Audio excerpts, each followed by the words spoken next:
तो जो मैं अध्ययन किया हूँ इसमें है तो गड़बड़ियाँ बहुत सारी है और अभी भी इनकी शिकायतें लगातार आ रही है। बाकी को देखेंगे तो 350 करोड़ से भी ज्यादा अतिरिक्त भुगतान किया है।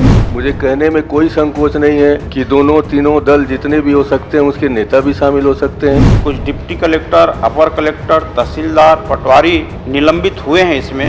जब मैं खड़े होकर पिछले सरकार की जांच की बात कर रहा हूँ, उस समय की घपले की बात कर रहा हूँ, तब भी आप तैयार नहीं होंगे। ये तो कब से चल रहा है। विभागीय जांच कराएंगे या इस पूरे प्रकरण को सीबीआई में देने के लिए तैयार हैं। जांच में अगर किसी तरह की आपको शिकायत होगी तो बिल्कुल कहिएगा। और आप तो अपनी सरकार में सीबीआई को ही बैंड करके रखे थे। आपको नहीं चलाना है विधानसभा को, उन्होंने जवाब दे दिया। आपकी कृपा से मैं भी वहाँ 5 साल बैठ चुका हूँ, मगर तो आप 15 साल तक मुख्यमंत्री रहे।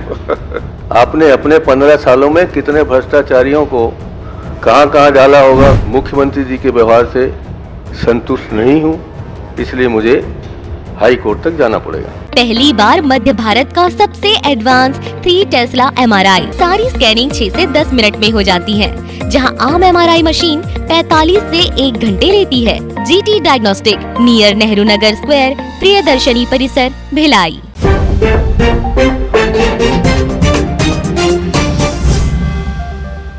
माननीय अध्यक्ष महोदय, सफेद ड्रेस पहन के आने के लिए बोले थे नेता प्रतिपक्ष जी, बाल को भी आज सफेद करवा लिए लगता। आप सब लोगों ने निर्णय लिया था कि आज सफेद ड्रेस में आना है, तो नेता प्रतिपक्ष तो सब पालन करता है। नहीं, मेरे को लगा आप कलर्ड हैं, आप कलर्ड हैं, आप कलर्ड हैं। मेरे को लग रहा है बाल भी सफेद करवा के आया हूँ। प्रश्नकाल डॉक्टर चरणदास महंत जी। सर, आपकी कृपा से मैं कृतज्ञ हूँ। आखिर वो घड़ी आ गई जिसका वो कर रहे थे। माननीय राजस्व बहुत प्रसन्न है। सर,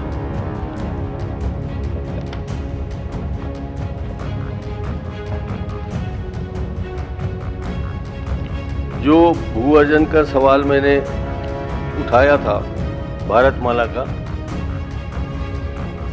आपको 1 मिनट में समझा देता हूं सर। 13 मूल खातेदारों के खसरों को 54 टुकड़े में बांटा गया। एक गांव में एक मूल खसरा को 4 टुकड़े किए गए। तीसरे गांव में 4 मूल खसरे का 33 टुकड़े किए गए। और रायपुर जिले के अपनपुर तहसील के जिन 4 गांवों का मुआवजा प्रकरण पर मैंने ये सवाल उठाया है, उसको लगभग 43 करोड़ 19 लाख का आर्थिक नुकसान केंद्र सरकार को कराया गया। और मुझे बड़ी खुशी हो रही है, माननीय राजस्व मंत्री जी ने ये सब बातें स्वीकार की हैं। मैं चाहता हूं सर, केंद्र का पैसा है, राज्य का भी कुछ हिस्सा हो सकता है। अगर इसको हिसाब लगाएं तो पूरे जो भारतमाला के सड़क बन रहे हैं उसमें लगभग, जो अभी जांच में तो मैंने 4 ही गांवों का पूछा था, अगर बाकी को देखेंगे तो 350 करोड़ से भी ज़्यादा अतिरिक्त भुगतान किया है, जिसे राजस्व मंत्री जी ने स्वीकार किया है, जिसके बारे में शायद 2 अधिकारियों को सस्पेंड कर दिया गया है। ये बहुत बड़ा प्रश्न है सर, केंद्र सरकार से संबंधित है। हमारे बहुत सारे इसमें बड़े बड़े अधिकारी शामिल हैं। मुझे कहने में कोई संकोच नहीं है कि दोनों तीनों दल जितने भी हो सकते हैं उसके नेता भी शामिल हो सकते हैं। बहुत बड़ी बात है सर। तो मैं आपसे सिर्फ निवेदन करता हूं कि इसको आप सीबीआई से जांच करा दीजिए। यहाँ बहुत सारे जांच चल ही रहे हैं, ईडी के जांच चल रहे हैं, सीबीआई की जांच चल रहे हैं और कई जांच चल रही है। तो इस भारतमाला प्रकरण को आप सीबीआई से जांच कराने की कृपा करें। मैं माननीय मंत्री जी से अनुरोध करूंगा और माननीय मुख्यमंत्री जी से अनुरोध करूंगा।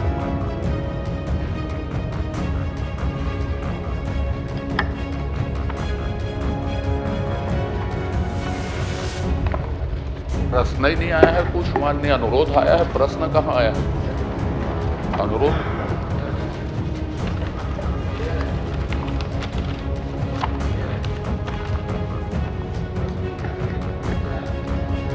माननीय अध्यक्ष महोदय, भारत सरकार द्वारा घोषित राष्ट्रीय राजमार्ग भारतमाला परियोजना के अंतर्गत भू अर्जन की जो कार्यवाही की गई है, भू अर्जन हुआ है, उसमें काफ़ी अनियमितता और भ्रष्टाचार के संबंध में शिकायतें प्राप्त हुई है। मैं थोड़ा सा संक्षिप्त में इसमें थोड़ा बात रखना चाहूँगा।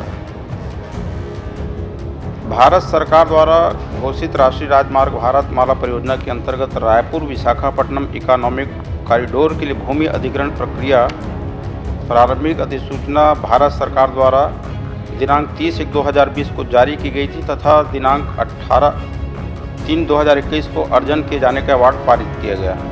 उक्त भूमि के अधिग्रहण के संबंध में शिकायतकर्ता श्री कृष्ण कुमार साहू एवं हेमंत देवांगन के द्वारा सक्षम प्राधिकारी अनुभागीय अधिकारी अभनपुर राजस्व निरीक्षक एवं हल्का पटवारी के द्वारा शासकीय भूमि एवं निजी भूमि को उपखंडों में विभाजित कर शासन को आर्थिक क्षति पहुंचाने वाले व्यक्तियों के विरुद्ध प्राप्त शिकायत की जांच कर तथ्यात्मक टिप उपलब्ध कराए जाने हेतु कलेक्टर जिला रायपुर को विभागीय पत्र दिनांक 16/8/2022 को लिखा गया। साथ ही कार्यालय आयुक्त रायपुर संभाग के पत्र दिनांक 15/5/2024 एवं 17/5/2024 द्वारा शिकायतकर्ता श्रीमती पूजा बघेल सभापति राजस्व स्थायी समिति कार्यालय जनपद पंचायत अभनपुर जिला रायपुर एवं नरेंद्र कुमार पारख संचालक स्वामी बिल्डवेल प्राइवेट लिमिटेड की शिकायत पत्र विभाग में प्रेषित किया गया। मैं जो अध्ययन किया हूँ माननीय अध्यक्ष महोदय, तो इस परियोजना में गड़बड़ी तो हुई है और 2-3 तरह की गड़बड़ी हुई है।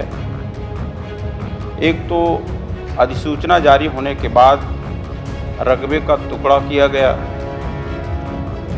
और जो ज़मीन एक बार अधिग्रहित की जा चुकी थी उसकी दोबारा फिर से उसका भू अर्जन किया गया और मुआवजे में भी जिस व्यक्ति को मिलना चाहिए था उसके जगह में किसी और को मिल गया।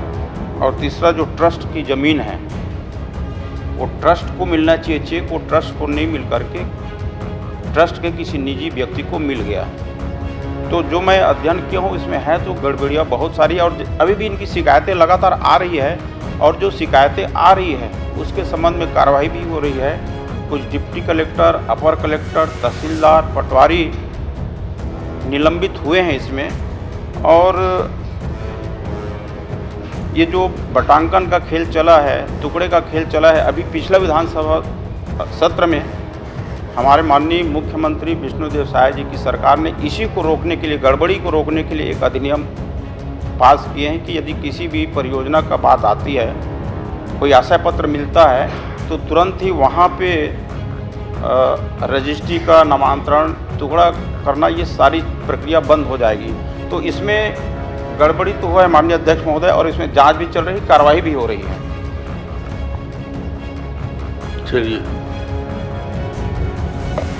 चलिए आपने खड़े होकर स्वीकार किया, उसके लिए धन्यवाद आपको। ये अभी जो 43 करोड़ 19 लाख का अतिरिक्त भुगतान जो हुआ है सर 6 गाँव में, वो पूरे दुख की बात यह है कि प्रकाशन होने के बाद इसका बंटवारा हुआ। बिना प्रकाशन के और कितना हुआ होगा मैंने बता दिया कि लगभग 350 करोड़ है। आपने कुछ अधिकारियों को सस्पेंड किया है।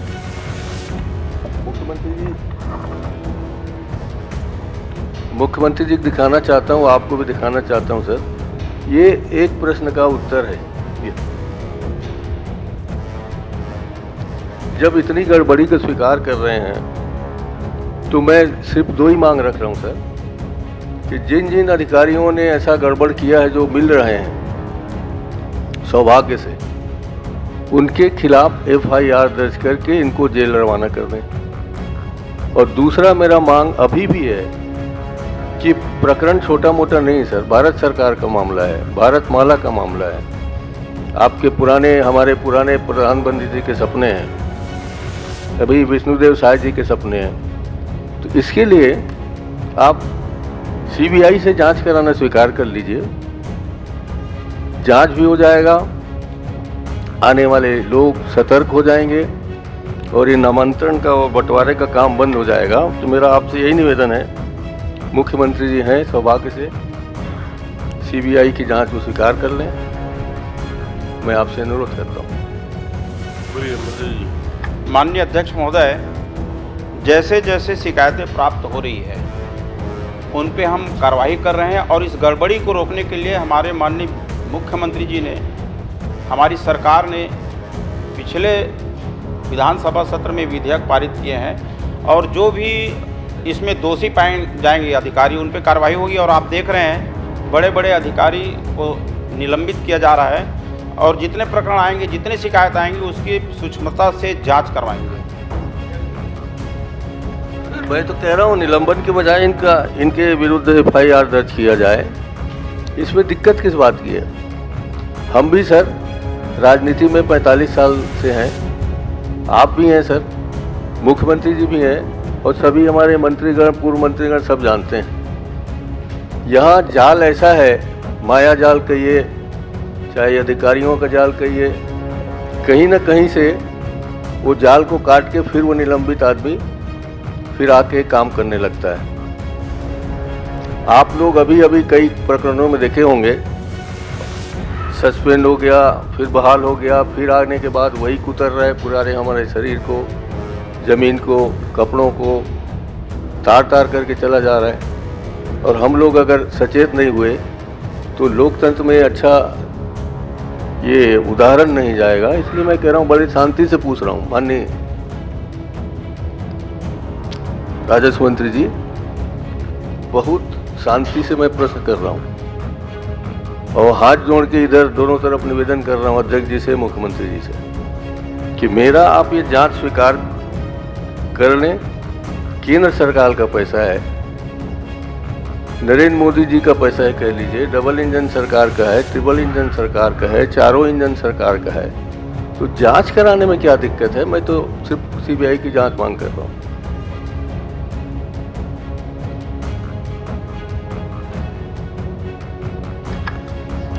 माननीय अध्यक्ष महोदय, जितने भी तरह के शिकायतें इसमें प्राप्त हो रही है, चाहे वो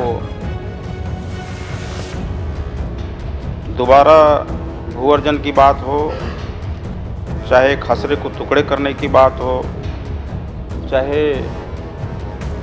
ट्रस्ट की ज़मीन ट्रस्ट के एक सदस्य को देने की बात हो, जितने भी विषय आ रहे हैं, शिकायत आ रही है, उसको गंभीरतापूर्वक उसका जांच कर रहे हैं, कार्रवाई कर रहे हैं। और मैं विश्वास दिलाना चाहता हूं कि इसका सूक्ष्मता से, गहराई से,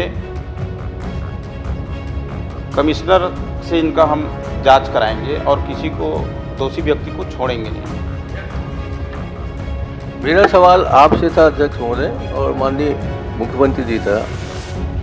मुझे पता है कि सीबीआई का निर्णय मुख्यमंत्री ही लेंगे, आप शायद नहीं ले पाएंगे, तो मैं उनसे निवेदन करता हूं कि वो इस प्रकरण की जांच सीबीआई को सौंपें। ये मेरा निवेदन है, बता दें मुख्यमंत्री जी तो बेहतर होगा।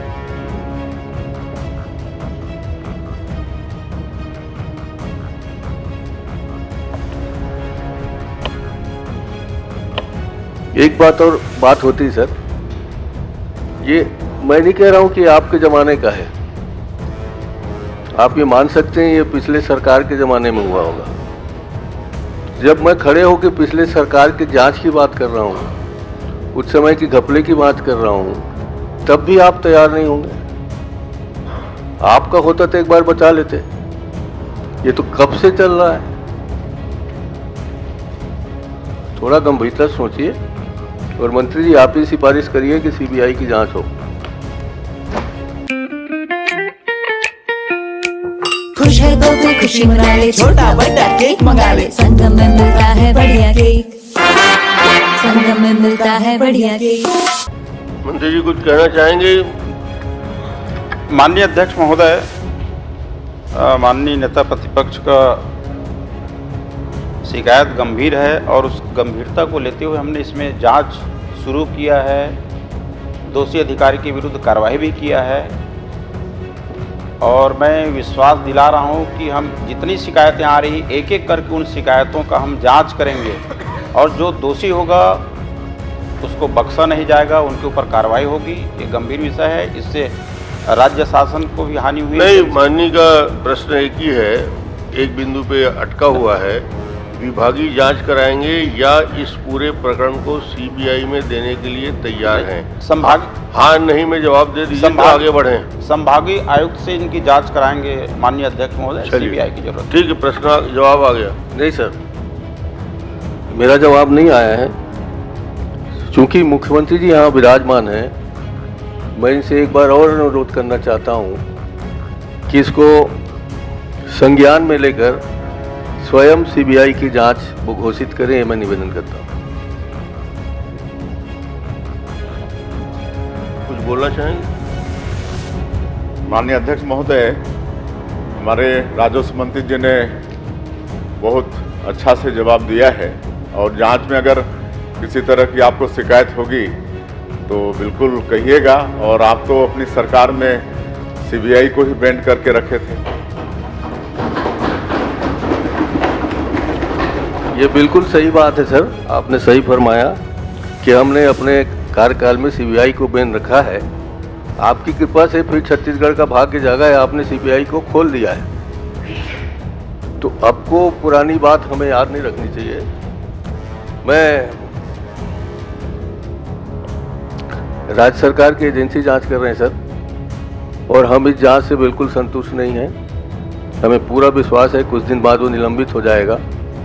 खबरें आने लगी हैं, तो मैं आपसे निवेदन कर लेता हूं सर, आप इजाज़त दें, आप मेरी बात सुन लें और इसमें जांच विधायकों का एक दल बना दीजिए, वो जांच कर लें। ये तो आपके ऊपर है, हम विधायकों की समिति से जांच करा लें, ये तो आप कर सकते हैं। निर्णय तो मंत्री जी करते हैं। मेरे ख्याल से आप सक्षम हैं कि आप निर्णय खुद ही कर सकते हैं। विधायकों की समिति बना के जांच करने के लिए आप सहमत हैं क्या? माननीय नेता प्रतिपक्ष का प्रश्न है, सीबीआई नहीं कराना चाहे तो विधायकों की समिति से करा सकते हैं। माननीय अध्यक्ष महोदय, इस प्रकरण की जांच के लिए हमारे संभागीय आयुक्त जो है पर्याप्त है, उनके माध्यम से हम जांच कराएंगे। चलिए, देखिए अध्यक्ष महोदय, इसकी जांच कई बार हुई है। संभागीय आयुक्त के नीचे तक के अधिकारी लोग इसमें इन्वॉल्व हैं। मैं कोई नाम वाम नहीं लेना चाहता, मैं ये भी नहीं कहना चाहता है कि इसमें IAS के ऑफिसर इन्वॉल्व हैं। मैं इसलिए कह रहा हूँ कि आपसे निवेदन कर रहा हूँ, बार बार कर रहा हूँ कि आप अपनी ओर से स्वयं सक्षम हैं, इसको विधायक के माध्यम से जांच करा लीजिए। इसमें पूरे छत्तीसगढ़ का भला होगा, केंद्र सरकार का भला होगा, और आने वाले दिनों में एक आप लोग जो सुशासन की बात कर रहे हैं, सुशासन की दिशा में कदम होगा।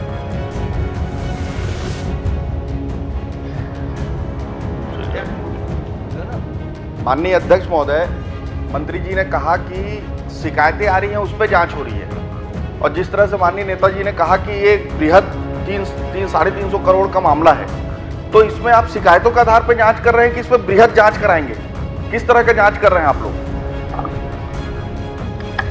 माननीय अध्यक्ष महोदय, किसी भी विषय में जांच की शुरुआत तभी होती है जब कहीं से शिकायतें प्राप्त होती है, शिकायत मिलती है तभी जांच की शुरुआत के बाद तो जांच की बिंदुआं बनेंगी, जांच के आपकी टीम बनेगी, जांच के बिंदु बनेंगे, उसके बाद जांच कराएंगे कि जो शिकायत आए उसी के आधार पर आप जांच कराएंगे। जांच इसीलिए तो नेताजी बार बार बोल रहे हैं कि इसको सीबीआई को दे दीजिए, क्योंकि आपके जो जांच करने शिकायतों के आधार पर आप जो जांच कर रहे हैं उसमें विश्वास नहीं है। माननीय अध्यक्ष, इसीलिए वो चाह रहे हैं कि आप इसको सीबीआई को दे दें। आप लोग इतना बड़ा मामला है अध्यक्ष महोदय, इतना बड़ा मामला है, हमारे अध्यक्ष महोदय का मामला है। आप लोग भी एक नीति स्पष्ट कर लीजिए। इसमें जो सस्पेंशन भी हुआ है माननीय नेताजी के प्रश्न लगने के बाद, आप तय कर लीजिए। कभी आप सीबीआई को गाली देते हो, कभी आप निजी के प्रश्न उठाते हो, आप पहले तय कर लीजिए कि केंद्रीय मंत्री में आपको विश्वास है कि नहीं है? माननीय अध्यक्ष महोदय, आप तय कर लीजिए, कितने अधिकारी आप तय कर लीजिए कि केंद्रीय एजेंसी में आपको विश्वास है कि नहीं? यदि ये 3.5 मामला है तो जांच सीबीआई का ही बनता है। 3.5 करोड़ अध्यक्ष महोदय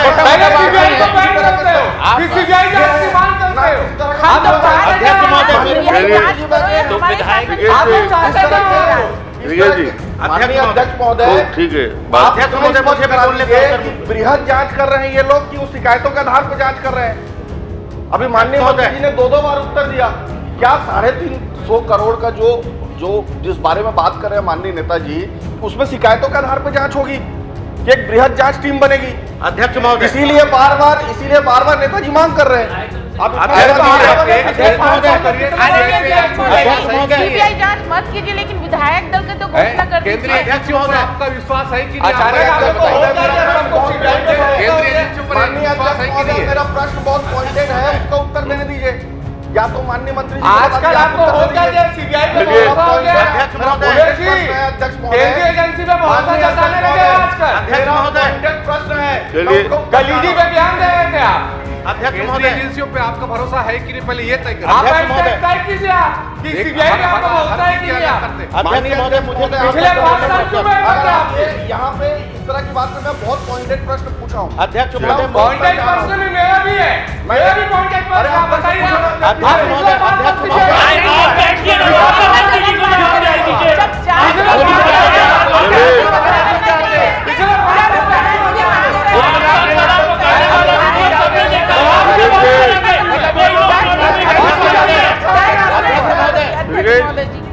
बैठिए आप,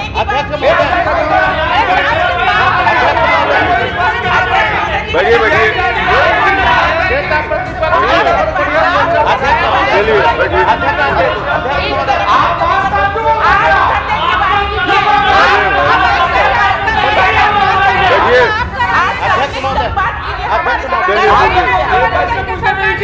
चलिए ठीक है, आप बैठिए। हाँ चलिए बोलिए, उसका उत्तर दिलवा दीजिए। चलिए कि वो जांच किस तरह से कर रहे हैं, शिकायतों के आधार पर जांच कर रहे राज्य हैं। शासन पे भरोसा किया। माननीय अध्यक्ष, अरे आप चला नहीं कर रहे हैं। चलिए माननीय अध्यक्ष महोदय, मंत्री विकेश जी हैं तो बता दीजिए अगर वो उत्तर दे रहे हैं तो। मैं तो आपसे निवेदन किया, मेरा पॉइंटेड एक सवाल चंद्रदास महंत जी का, अरे भाई, विपक्ष का हाथ क्यों उठ गए? बार बार आपको उठने की जरूरत नहीं है। इस तरह से मत बोलिए। मैं अनुमति का आप लोग को तय करना पड़ेगा ना, केंद्रीय एजेंसियों पर विश्वास है कि नहीं आपको? अरे आपको नहीं चलाना है विधानसभा को। माननीय अध्यक्ष महोदय, मैं आपकी अनुमति से चलिए बोलिए। मेरा पॉइंटेड प्रश्न है अध्यक्ष महोदय कि वो जांच किस तरह से कर रहे हैं? क्या जांच वो शिकायतों के आधार पर कर रहे हैं कि बृहद कोई पॉइंटेड लिस्ट करके उसमें अलग अलग बिंदुओं के आधार पर कर रहे हैं? देखिए, मंत्री जी ने अपने जवाब में स्पष्ट रूप से कह दिया कि सीबीआई से नहीं, विधायक दल के समिति से नहीं, विभाग के आयुक्त के माध्यम से जांच कराएंगे। तो जब जवाब पूरा आ चुका है और उन्होंने आपको स्पष्ट कह चुका है और उसके जांच के रिपोर्ट आने के बाद यदि आपकी असहमति होगी तो आगे देखेंगे। अभी तो उन्होंने उत्तर में ये कहा कि पूरा उत्तर दे दिया है जो देना है उनको। उन्होंने उत्तर में ये कहा कि जांच शिकायतों के आधार पर हो रही है। मेरा ये कहना है कि आपके संज्ञान में आने के बाद, भले ही नेताजी के प्रश्न के बाद आपके संज्ञान में आया हुआ, संज्ञान में आने के बाद आप बृहद रूप में इसको जांच करा रहे हैं कि सिर्फ शिकायत जो आ रहा है उसके आधार पर जांच कर बता दीजिए। चलिए, बृहद रूप से कर रहे हैं कि शिकायत के आधार पर कर रहे हैं? चलिए। माननीय अध्यक्ष महोदय, जब कोई विषय आता है, प्रथम दृष्टया में तो ये होता है कि जब कहीं से शिकायत आता है, और दूसरा ये लगता है कि यदि कहीं पे गड़बड़ी हो, ऐसा महसूस हो सीओ मोन्टो के हिसाब से, जैसा अपने को लगता है कि इस विभाग में या इस काम में कहीं पे गड़बड़ी हो, उसके हिसाब से जांच शुरू होती है, या शिकायतकर्ता किसी विषय पे शिकायत करते हैं। इस दो तरह की शुरुआत होती है जांच की। और जैसे मैंने कहा कि इनके बृहद और सूक्ष्मता से जांच के लिए संभागीय आयुक्त से एक टीम बना करके जांच कराएंगे। अभी पिछला जो कार्रवाई हुई जिसमें निलंबन हुआ है, उसमें भी कलेक्टर के द्वारा एक टीम बनाया गया था। टीम ने पूरी जांच की है, उसके आधार पर निलंबन की कार्रवाई हुई है।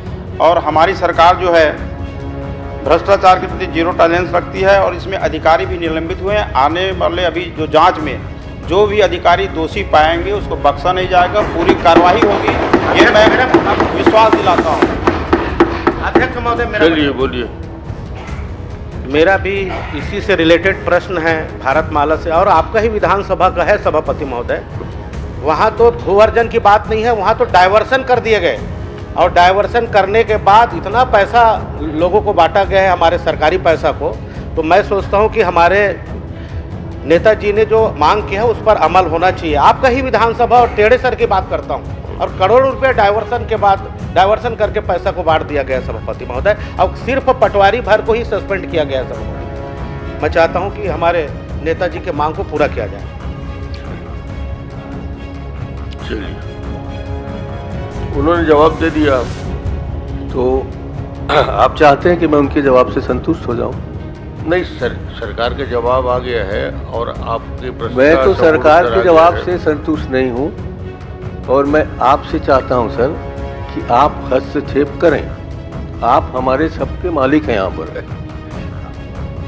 ये आपकी जवाबदारी है कि यहाँ भ्रष्टाचार की बात हो रही है, जांच की बात हो रही है, एक दूसरे से तनातनी हो रही है, तो उसका निर्णय तो आप करेंगे ना। सामान्यतः रिकेश बाबू को पता नहीं इसमें क्या तकलीफ है। तकलीफ इस बात का आदरणीय नेता विपक्ष, मैं तो मंत्री की बात कर रहा हूं। नेता जी की बात बताइए। इसमें तो मैं समानता सिर्फ सर आप प्रक्रिया इसमें को मुझसे देखिए, ज़्यादा जानते हैं कि शासनदी पे आप लगातार 5 साल बैठे हैं।